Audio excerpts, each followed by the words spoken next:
নমস্কাৰ বন্ধুসকল, মই হিৰেন। আজি আমি জানিম এই 2025 বৰ্ষৰ এই মাহটোত আপোনালোকৰ সম্পূৰ্ণ ৰাশিফলৰ বৰ্ণন। এই মাহটোত ধনু ৰাশিৰ ব্যক্তিসকলে কেনেধৰণৰ ফলাফল লাভ কৰিব। প্ৰথমে মোৰ চেনেলটো আপোনালোকে ছাবস্ক্ৰাইব কৰি ল'ব, যাতে মোৰ পিছৰ ভিডিঅ'বিলাক আপোনালোকে সহজে লাভ কৰিব পাৰে। লগতে মোৰ ভিডিঅ' যদি ভাল লাগে তেন্তে লাইক আৰু শ্বেয়াৰ কৰিব, কমেণ্ট কৰি আপোনালোকৰ মনোভাৱ প্ৰকাশ কৰিব। এতিয়া আহোঁ মূল বিষয়লৈ। আজি আমি জানিম এই 2025 বৰ্ষৰ এই মাহটোত সম্পূৰ্ণ ৰাশিফলৰ বৰ্ণন। আমাৰ সকলোৰে মনত এটা কৌতূহল আছে যে আগন্তুক মাহটো আমাৰ বাবে কেনেকুৱা হ'ব। বহু ধৰণৰ প্ৰশ্ন আমাৰ মনত উদয় হয়, যেনে ব্যৱসায় বা চাকৰিৰ ক্ষেত্ৰত অগ্ৰগতি হ'বনে নহয়, বা কিবা নতুন প্ৰত্যাহ্বানৰ সন্মুখীন হ'বলগীয়া হ'ব নেকি, এনেধৰণৰ বহুতো প্ৰশ্ন। সেয়েহে আপোনালোকক এই ভিডিঅ'টোৰ জৰিয়তে ৰাশি আৰু ৰাশিফলৰ ওপৰত ভিত্তি কৰি ৰাশিফলৰ ওপৰত বিভিন্ন গ্ৰহ আৰু নক্ষত্ৰমণ্ডলৰ প্ৰভাৱ আৰু গতিবিধিৰ বিষয়ে অধ্যয়ন কৰিছোঁ। এই কথা মনত ৰাখি আমি আপোনালোকক এই 2025 বৰ্ষৰ এই মাহটোত ৰাশিফলৰ মতে সঠিক মূল্যায়ন কৰিছোঁ, যাতে আপোনালোকে সেই অনুসৰি প্ৰস্তুতি চলাব পাৰে। আপোনালোকে এই ভিডিঅ'ত আপোনালোকৰ পৰিয়াল, আৰ্থিক, কেৰিয়াৰ, শিক্ষা, প্ৰেম আৰু স্বাস্থ্যৰ লগতে আৰু বিভিন্ন তথ্য আপোনালোকে এই ভিডিঅ'ত লাভ কৰিব। ইয়াৰ দ্বাৰা আপুনি জানিব পাৰিব যে আপোনাৰ ৰাশিফলৰ অনুসৰি কি কি প্ৰস্তুতি চলাব লাগিব। গতিকে আপোনাৰ ৰাশিফল অনুসৰি প্ৰস্তুতি চলাওক। অৱশ্যে আপোনালোকক এইটো জনা উচিত যে এই ভিডিঅ'টোত দিয়া যি তথ্য, এই তথ্য কোনো ব্যক্তি হিচাপে নহয়, ৰাশিফলৰ ওপৰত হোৱা যি প্ৰভাৱ, সেই প্ৰভাৱৰ বিবেচনা অনুসৰিহে এই ভিডিঅ'ত উল্লেখ কৰা হৈছে এই সকলোবোৰ তথ্য। গতিকে এনেদৰে আপুনি আপোনাৰ জীৱনত ঘটিব পৰা সকলো কথাৰ তথ্য লাভ কৰক। গতিকে কোনো পলম নকৰাকৈ এতিয়া আমি এই 2025 বৰ্ষৰ এই মাহটোত যি ৰাশিফলৰ বৰ্ণন, সেই ৰাশিফলৰ বৰ্ণন আপোনালোকক আগবঢ়াইছোঁ। সৰ্বপ্ৰথম পাৰিবাৰিক জীৱনৰ ক্ষেত্ৰত এনেধৰণৰ। এই মাহত আপোনাৰ ৰাশি অনুযায়ী শুভ ৰাশিৰ সৃষ্টি হৈছে, যাৰ বাবে এই মাহটো ভাল হ'বলৈ গৈ আছে। যদি আপুনি কিছুদিনৰ পৰা নতুন বাহন কিনাৰ কথা ভাবি আছে, তেন্তে এতিয়াই পলম নকৰিব আৰু কিনি লওক। মাহটো আৰম্ভণি আনন্দময় হ'ব আৰু আপোনাৰ ঘৰতে ধৰ্মীয় অনুষ্ঠান প্ৰতিষ্ঠান সংঘটিত হোৱাৰ ইংগিত দেখিবলৈ পোৱা গৈছে। যদি আপোনাৰ মনটো কিছুদিন কোনো কামত আবদ্ধ হৈ আছিল আৰু তাত আপুনি আগবাঢ়ি যোৱাৰ পথ বিচাৰি উলিয়াব পৰা নাছিল, তেন্তে এই মাহত কোনোবা আত্মীয়ই আপোনাক এই কামত সহায় কৰিব। তেওঁলোকৰ সৈতে আপোনাৰ সম্পৰ্ক আগতকৈ অধিক শক্তিশালী হ'ব আৰু সমাজত আপোনাৰ সন্মান বৃদ্ধি পাব। ব্যৱসায় আৰু চাকৰিৰ ক্ষেত্ৰত এনেধৰণৰ। কিছু ব্যৱসায়িক কামত কিছু পলম হ'ব যদিও ইয়াৰ ফলত অতি সোনকালে ভাল ফলাফল পোৱা যাব। যদি আপুনি ক'ৰবাত ধন বিনিয়োগ কৰিছে আৰু ইয়াৰ পৰা উপযুক্ত লাভ কৰা নাই, তেন্তে এই মাহত ইয়াৰ ওপৰত চকু ৰাখক, কাৰণ ভাল লাভ পোৱাৰ প্ৰবল লক্ষণ দেখিবলৈ পোৱা গৈছে। অংশীদাৰিত্বৰে ব্যৱসায় কৰা ব্যক্তিসকলে তেওঁলোকৰ অংশীদাৰৰ পৰা সম্পূৰ্ণ সমৰ্থন লাভ কৰিব।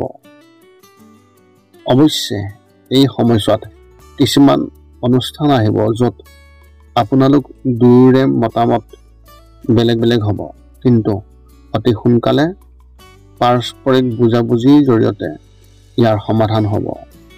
যদি আপুনি চাকৰি কৰি আছে, তেন্তে এই মাহটো স্বাভাৱিক হ'ব আৰু কোনো ধৰণৰ সমস্যা নহ'ব। শিক্ষা আৰু কেৰিয়াৰ ক্ষেত্ৰত এনেধৰণৰ। শিক্ষাৰ ক্ষেত্ৰখনত এনেকুৱা কিবা এটা থাকিব যি আপোনাৰ বাবে গোটেই জীৱন প্ৰেৰণা হৈ পৰিব।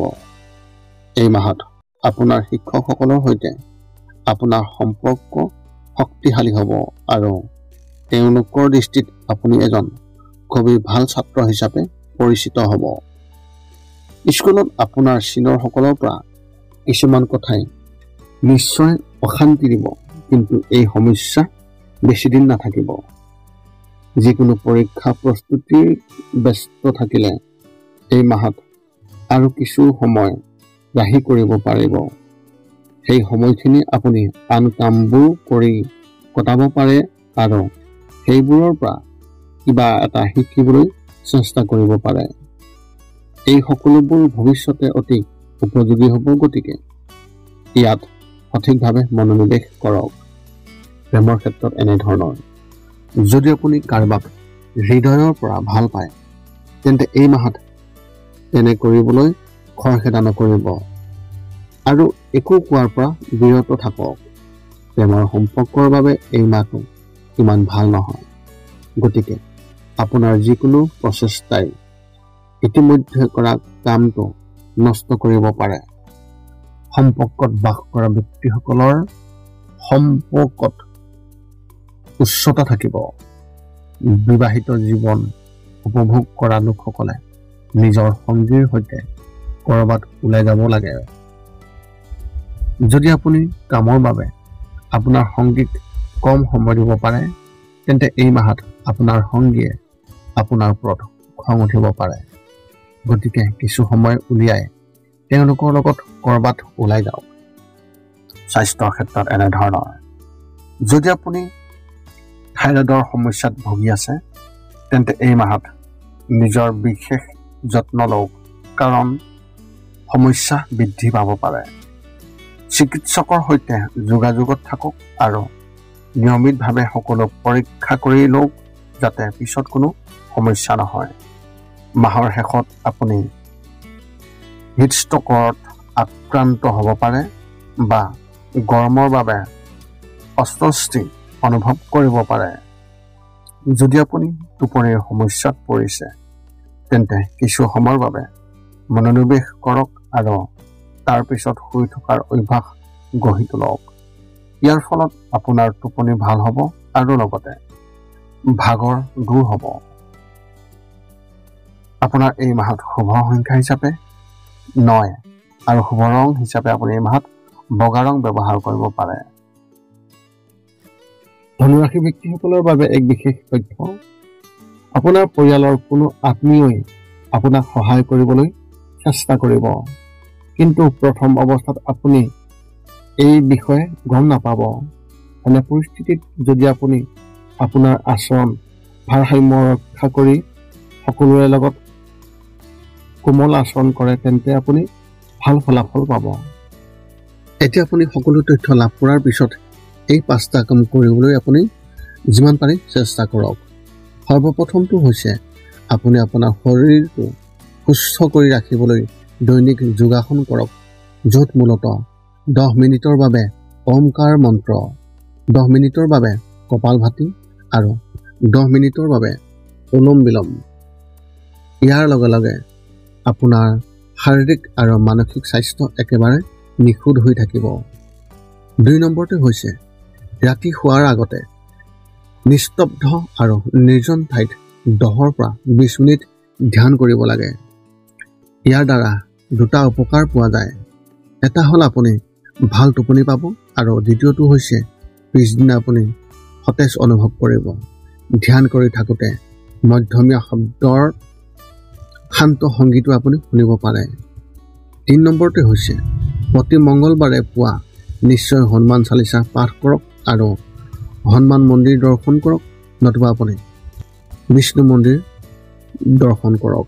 ইয়াৰ দ্বাৰা আপোনাৰ আৰু আপোনাৰ পৰিয়ালৰ যিকোনো সদস্যৰ সংকট দূৰ হ'ব আৰু সদায় সুখ আৰু শান্তি থাকিব। 4 নম্বৰটো হৈছে ঘৰৰ বাহিৰত গৰু আৰু কুকুৰক প্ৰতিদিনে আপুনি পাৰিলে খাদ্য খুৱাব লাগে। খাদ্য খোৱাওক আৰু যদি পাৰে চৰাই চিৰিকটি আদিকো খাদ্য আৰু পানীৰ যোগান ধৰক। এই পৃথিৱীখন যিমান আমাৰ সিমানেই সিহঁতৰো। নিতৌ ইহঁতক খুৱাই আমি তেওঁলোকৰ পৰা এক আশীৰ্বাদ লাভ কৰিব পাৰোঁ আৰু আমাৰ ওপৰত থকা গ্ৰহবোৰৰ কুপ্ৰভাৱ দূৰ হ'ব। সদশেষত 5 নম্বৰটো হৈছে আপুনি পাৰিলে মাজে মাজে চৌপাশৰ দুখীয়া ব্যক্তিসকলক আপুনি পাৰিলে সহায় কৰক আৰু ভোকাতুৰ ব্যক্তিসকলক আপুনি পাৰিলে খুৱাবলৈ চেষ্টা কৰক। এই আছিল এই 2025 বৰ্ষৰ এপ্ৰিল মাহটোত ধনুৰাশি ব্যক্তিসকলে লাভ কৰিবলগীয়া সম্পূৰ্ণ ৰাশিফলৰ বৰ্ণন।